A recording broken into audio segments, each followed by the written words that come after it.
మాటలు రావట్లేదు. ఎందుకంటే మా కూచిపూడి వాళ్ళంటేనే ఒక రకమైనటువంటి వాళ్ళు అన్నమాట. అసలు నిజంగా ఆ కాళరాత్రిలో చేసినటువంటి పాటని ఎంత అద్భుతం అంటే నిజంగా సాక్షాత్ అమ్మవారి దిగి వచ్చి ఇక్కడ మన ముందు నాట్యం చేస్తున్నట్టుగా భావించాం.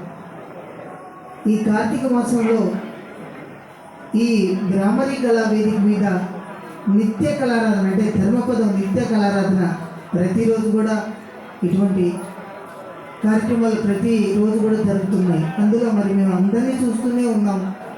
కానీ ఇవాళ చూసేది ఒక ఎత్తు, రోజు చూసేది ఒక ఎత్తు. ఎందుకంటే ఈ ముగ్గురు త్రిమూర్తులు అన్నమాట వీళ్ళు. ఇందులో ఎవరిని తీసేయడానికి ఆస్కారం లేదు. కనీసం నేను అక్కడ కూర్చొని చూస్తున్నా కొంచెం లేదని దొరుకుతుందేమో అనుకుంటే నాకు అది కూడా లేకుండా చేసేసారు. నేనేం చెప్పడానికి కూడా ఏం లేకుండా చేసినటువంటి ఈ మహాతల్లికి ఆ శ్రీశైల బ్రహ్మ మల్లికార్జున స్వామి ఆయురారోగ్యాలు ప్రసాదించి ఇంకా అద్భుతమైన నాట్యాలు నేర్చుకుని దేశ విదేశాలు ఇంకో ఎన్నో ప్రదర్శనలు ఇచ్చి గురువు గారికి మంచి పేరు తేవాలని అందరూ ఒకసారి ఆ చిన్నారులు గట్టిగా చప్పట్లు కూడా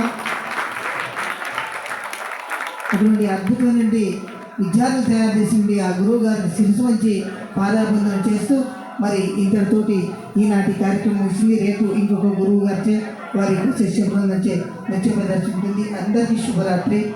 ఓం నమః శివాయ.